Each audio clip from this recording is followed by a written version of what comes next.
Sir నాకు ఒక call వచ్చింది సార్. ఒక 20 డేస్ అవుతున్నట్టుంది. ఫోన్ ఎత్తగానే ఆవిడ వలవల వలవల ఏడుస్తూ ఉన్నారు. అమ్మా ఏమైంది చెప్పండమ్మా అని అంటే ఆల్మోస్ట్ ఒక 10 మినిట్స్ ఆవిడ ఏడుస్తూనే ఉన్నారు. నేను ఫోన్ పెట్టేయలేను, ఏడుస్తున్న ఫోన్ ఆవిడ ఏడుస్తున్నారా, ఆవిడ బాధ ఓదార్చాలి కదా, చెప్పుకోలేకపోతున్నారు. ఎందుకనో నా కోసం ఫోన్ చేశారు. ఏమైందమ్మా చెప్పండమ్మా మొత్తానికి మాట్లాడారు, కొంచెం తేరుకొని మాట్లాడారు. నాకు చిన్న చిన్న పిల్లలండి, మా వారికి చూస్తే కాస్త ఏదో సమస్య ఉంది, ఇబ్బంది ఉంది, ఎవరికో అవసరం అని అంటే ఇంకా పీకల దాకా వచ్చేసింది అని అంటే నేను దాచుకున్న డబ్బులు ₹1,00,000, మాకు చాలా చాలా పెద్ద విషయం, ₹1,00,000 అంటే డబ్బులు తీసుకెళ్ళి ఇచ్చేసానండి. వాళ్ళు ఇప్పుడు మా ఫోన్లు ఎత్తట్లేదు, మీరెవరో మాకు తెలియదు అని అంటున్నారు. ఏం చేయాలో నాకు పాలు పోవట్లేదు. నాకు చిన్న చిన్న పిల్లలు అంటే కడుపు తరుక్కుపోయిందండి నిజంగా. ఎంత చెట్టుకు అంత గాలి. ఇప్పుడు మనకి ₹1,00,000 డబ్బులు ఉన్నవాడికి 1,00,000 కదా అనిపించవచ్చు, అది చాలా ఎక్కువ చాలా మందికి. అయితే నాకు ఏం చెప్పాలో అర్థం కాలేదు. నాకు ఫోన్ చేశారు, నేను ఏం చెప్పగలనమ్మా అంటే, మీరు తిరుపతి మూర్తి గారితో మీరు మాట్లాడుతూ ఉంటారు కదా, మీరు రిషికేష్లోనూ ఇక్కడ ఉన్నారు, అందుబాటులో లేరు, ఆయన ఫోను రీచ్ అవ్వట్లేదు, ఏం చేయమంటారు, ఆ డబ్బులు రావాలి, తిరిగి రావాలి అంటే నాకు వెంటనే మరి భగవంతుడు స్ఫురణకు తీసుకొచ్చాడు. మీరు ఒకసారి నాకు కార్తవీర్య అర్జునుడి గురించి చెప్పారు, గుర్తుందండి? అప్పులు తీరిపోవటం కోసం మీరు ఒక ఉప్పుని ముగ్గు కింద వేసి చెప్పారు. అయితే నాకు అది వెంటనే స్ఫురణకు వచ్చింది. నేను అన్నానమ్మా, తిరిగి రావాలి, ద్రవ్యం తిరిగి రావాలన్నా కూడా కార్తవీర్య అర్జునుడు ముఖ్య పాత్ర పోషిస్తాడన్న మీరు చెప్పిన విషయం నాకు గుర్తొచ్చింది, ఉండిపోయింది ఇక్కడ. సో వెంటనే మీరు నాకు ఆ మంత్రాన్ని కూడా పంపించారు. నేను వెంటనే ఆవిడకి వాట్సాప్ చేశాను, అమ్మా మీరు వెంటనే ఈ మంత్రం చదవటం మొదలు పెట్టండి, 1100 సార్లు. మీరు చెప్తున్నట్టుగా నేను ఊహించుకున్నానండి. అంటే నేను గురువు స్థాయిలో ఉండి చెప్పే అంత స్థాయి నాకు లేదు. చెప్పారు, అయిపోయింది, ఆ స్థానం వచ్చేసింది. ఇంకా మీరు నాతో చెప్పిస్తున్నారని నేను మనసులో అనుకున్నానండి, నిజంగా అనుకుని వెంటనే చెప్పాను. ఆవిడ నమ్మకంతో 1100 సార్లు చేయండి అమ్మా అని చెప్పాను. ఆవిడ చేశారండి.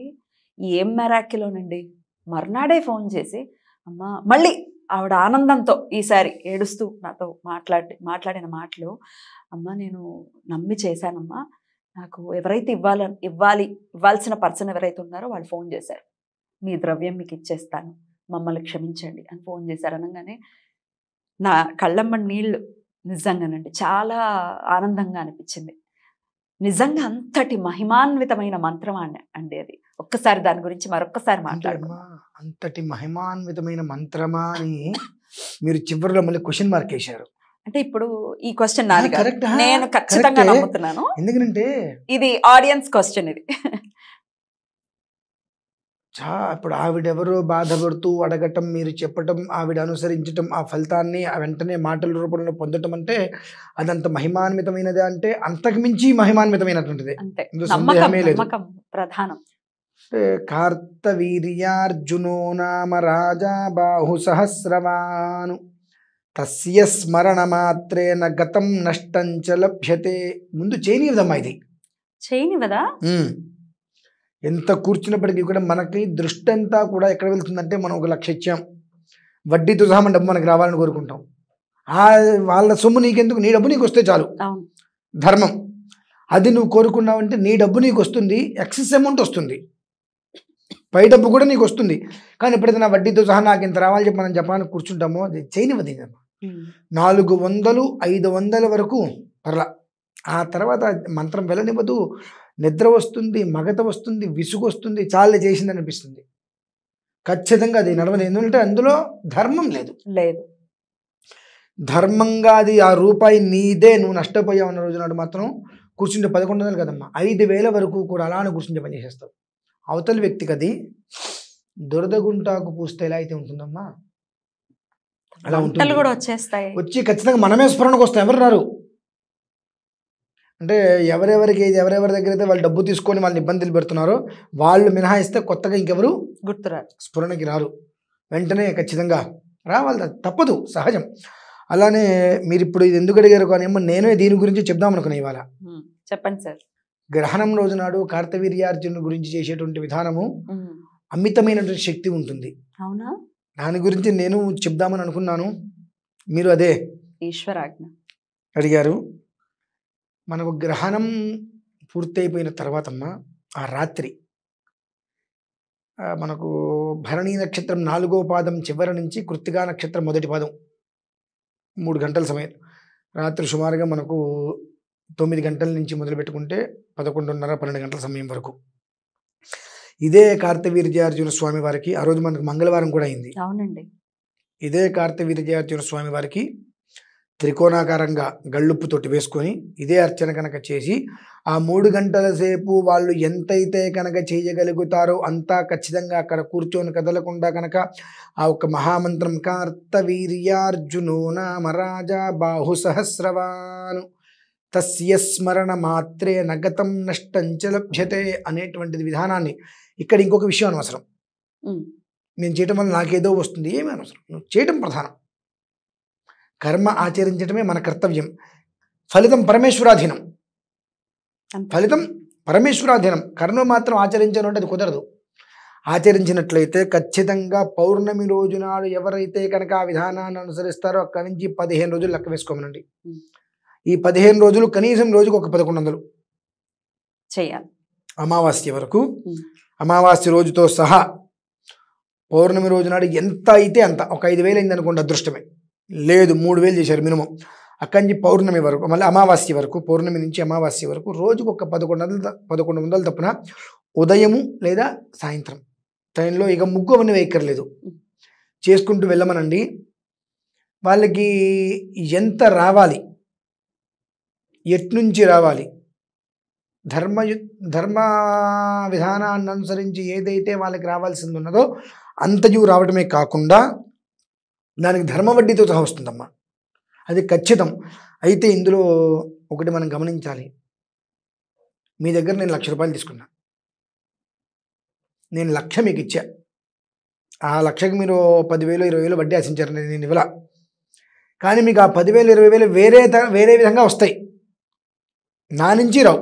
మేబీ నా నుంచి నేను ఇవ్వాల్సిన ధర్మంగా, అంటే నేను మీ దగ్గర తీసుకున్న 1,00,000 రూపాయలు నేను ఇచ్చేసా, నా నుంచే వస్తాయి నేను చెప్పను.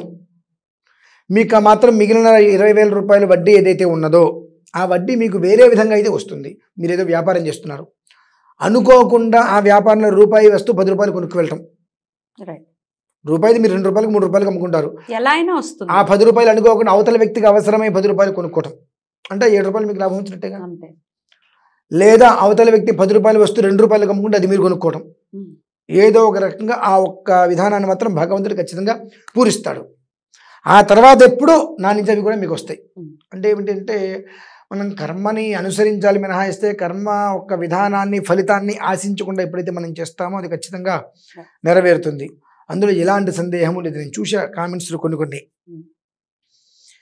ఈ కార్తవీర్యార్జున మంత్రం ఒకటి, అపర్ణాయ నమః అనే మంత్రం ఒకటి, ఇవి పారాయణ చేస్తూ వాళ్ళు పొందినటువంటి ఆనందం అందులో రాసుకుంటే ఎంత ఆనందం అనిపించిందో. వాళ్ళు నమ్మారు, చేశారు, ఆ ఫలితం వాళ్ళకి వచ్చింది. అది కామెంట్స్లో కూడా వాళ్ళు రాసుకున్నారండి. సరే, అయితే ఇందాక మీరు కళ్ళుప్పుతోటి ముగ్గులా వెయ్యాలి అన్నారు కదా, ఒక్కసారి దాని గురించి వివరంగా చెప్పేద్దాం. ఎలా వెయ్యాలండి ముగ్గు?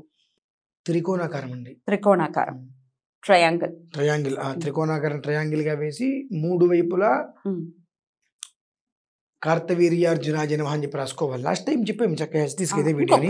మళ్ళీ కొత్తగా సబ్స్క్రైబర్స్ వచ్చారు కదా, వాళ్ళు కన్ఫ్యూజ్ అవుతారు, అందుకని కార్తవీర్యార్జునాయ నమః అని చెప్పి ఇక్కడి నుంచి ఆ పైకి, అక్కడి నుంచి ఇటు, ఇక్కడి నుంచి ఈ ముందుకి రాసుకొని మధ్యలో ఉప్పు మీదే రాసేయాలి. ఉప్పు మీదే రాయాలి, కనపడాల్సిన అవసరం లేదు, రాయడం ప్రధానం. ట్రయాంగిల్ గా వేసిన తర్వాత మధ్యలో ప్రోమ్ అని రాసి, ప్రోమ్ రాసేసి ఒక ప్రమిద పెట్టి దాని మీద ఇంకొక ప్రమిద పెట్టి ఆవ నూనె వేసి దీపారాధన చేసుకోవటం. ప్రోమ్ అని దేంతో రాయాలండి? ముగ్గు అదే ఉప్పు మీదే. ఉప్పు మీదే పుల్లతో రాస్తారో చేత్తో రాస్తారో అది ఎలా అయినా సరే రాయటం ప్రధానం. అక్కడ రాసేసి దాని మీద ప్రమిద, దాని మీద ఇంకొక ప్రమిద పెట్టి ఆవ నూనె పోసి ఒకటే ఒత్తి వేయాలి. ఒకటే ఒత్తి వేసి వెలిగించాలి. చిన్న ఒత్తి ఇంత మంట రావద్దు, పైకి చిన్నగా వచ్చి వెలిగించిన తర్వాత అక్కడ కూర్చొని ఈ కార్తవీర్యార్జున మంత్రాన్ని చక్కగా చేసుకోవటము. ఇంకా వాళ్ళ దగ్గర కనుక ఏవైనా చేతికి పెట్టుకున్నటువంటి ఉంగరాలు గట్రా ఏవైనా ఉన్నాయంటే, రాతికి సంబంధించినవి అంటే స్టోన్వి కావచ్చు, లేదంటే దేవుడు అయినా సరే ఏవైనా ఉంగరాలు ఉన్నాయంటే అవి తీసుకొని పాలు, కుదిరితే మేక పాలు లేకపోతే ఆవు పాలు తీసుకొచ్చి ఆ ఉంగరం ఆ పాలలో పూర్తిగా పెట్టేసి నింపేయాలి. చంద్రబింబానికి ఎదురుకుండా కింద ఉమ్, అమితమైనటువంటి ఫలితం వస్తుందమ్మా. ఉమ్. అది పెట్టేసుకొని మర్నాడు మళ్ళీ దాని శుభ్రంగా ఉంగరాలు చేతికి పెట్టేసుకోవటం. ఓ, ఆ స్టోన్ కి పవర్ వస్తుంది అని అంటున్నారు. ఓకే. స్టోన్కి విపరీతమైన శక్తి వస్తుంది. అలానే వీళ్ళు చేసేటువంటి ఏదైతే కార్తవీర్యార్జున మంత్రం గమనం అయితే ఉంటుందో, అయితే వీళ్ళు చేసేటప్పుడు సాధ్యమైనంత కూడా పైన ఆచ్ఛాదన లేకుండా చేయాలమ్మా. ఆహా. ఏ బాల్కనీలో కూర్చొని చేసుకోవచ్చు అండి? ఆచ్ఛాదన లేకుండా చేసి అక్కడే గిన్నెలో పెట్టాలి. అది కూడా ఆ కిరణాలు పడాలి మన మీద, అంతేనా మీరు అనేది? రాత్రి 9 గంటల నుంచి 12 గంటల వరకు అలా కనుక పెట్టి చేసినట్లయితే ఆ ఒక్క అపూర్వమైనటువంటి ఫలితం అనేటువంటిది అంత తేలిక ఎవరికి రాదమ్మా. మళ్ళీ ఇప్పుడు మీరు చెప్పిన ఈ కార్తవీర్యార్జున ముగ్గు ఏదైతే ఉందో ఉప్పుతో వేసేది, అది కూడా బయట వేయచ్చు? అది బయట వేయాలి. అదే బయట వేయాలి. ఆచ్ఛాదన ఉండవద్దు. కింద ఏమైనా వేయాలంటే ముగ్గు వేసినప్పుడు శుభ్రంగా ఊడి చేసేసుకొని, అంటే తీసేటప్పుడు ఇబ్బంది లేకుండా ఉండడం కోసం చెక్క వేసుకోవటం. ఓకే. మళ్ళీ తీసినప్పుడు మొత్తం అది ముగ్గు అది ఉప్పు కరిగిపోతే తొక్కుతుంటాం కాబట్టి ఆ ఇబ్బంది లేకుండా కింద ఒక నాపరాయి వేసుకోవటమా, లేదంటే కనుక చెక్క వేసుకోవటమా, ప్లైవుడ్ వేసుకోవటమా, ఏదో ఒకటి. పేపర్ మాటకు వేయకూడదంటారా? అది కూడా మొత్తం తడిచిపోతుంది కదమ్మా. పేపర్ వేసిన కవర్ వేసుకోవచ్చు. లేకపోతే అంటే తీసినప్పుడు ఇబ్బంది లేకుండా. రైట్ అండి. అంటే ఏంటంటే అది ఎలా తీయాలంటే మనం దగ్గరికి పూజ చేస్తాం కదా, అలా కాకుండా 4 దిక్కులో పట్టుకొని ఒక్కసారి ఎలా అంటే దగ్గరికి మూటగా వచ్చేసేయాలి. అలా వస్తేనే మనకు ఉపయోగం. అటు తీసి ఇటు తీసి పక్కకు తోసి అనేటువంటిది కరెక్ట్ అయిన విషయం కాదు అది. అలా తర్వాత ఏం చేయాలి సార్? ఆ ఉప్పుని నీళ్ళలో పడేసి మేము మర్నాడు ఉదయం తీసుకెళ్ళి, అంటే ఆ దీపం కొండెక్కేంత వరకు ఉంచాలమ్మా. అది ఆ ఉప్పు దీపం వేసి పెట్టిన తర్వాత అందులో ఆ దీపం కొండెక్కేంత వరకు అందులో ఉంచాలి. కనీసంగా వీళ్ళు ఒక 3 గంటల సేపు ఆ జపం చేసుకోవాలి. ఆ తర్వాత మర్నాడు నుంచి ఉదయం కానీ, మధ్యాహ్నం కానీ, సాయంత్రం కానీ వాళ్ళకి కుదిరినటువంటి సమయం చూసుకొని అమావాస్య వరకు రోజుకు ఒక 1100 తప్పని జపం చేసుకుంటూ ఉన్నారంటే మాత్రం నిజంగా మనస్ఫూర్తిగా ఎవరైతే చేస్తారో వారికి నాకు తెలిసినంతలో ఖచ్చితంగా కష్టము ఉంది, నాకు అప్పు ఉంది, అప్పు తీర్చలేకపోతున్నాను, నాకు రుణం ఉంది, నాకెవరో డబ్బు తీసుకున్నారు, వాళ్ళు తిరిగి ఇవ్వట్లేదు అనేటువంటి మాట నేను వినను. అది కనుక జరగలేదు అంటే మాత్రం నేను చెప్పినట్లు ఎక్కడ తప్పునట్టే.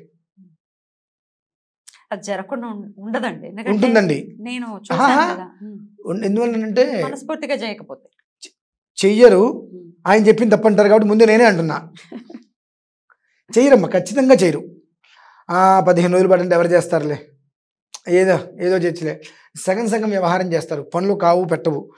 ఆయన చెప్పారు జరగలేదు, ఆయన తప్పు చెప్పాడు అంటారు. కాబట్టి అది ముందు నేనే అనుకున్నాను అనుకోండి, ఆ దోషం కూడా వాళ్ళకి రాకుండా ఉంటుంది కదా. ఆ వాచ దోషం దేనికి వాళ్ళకి?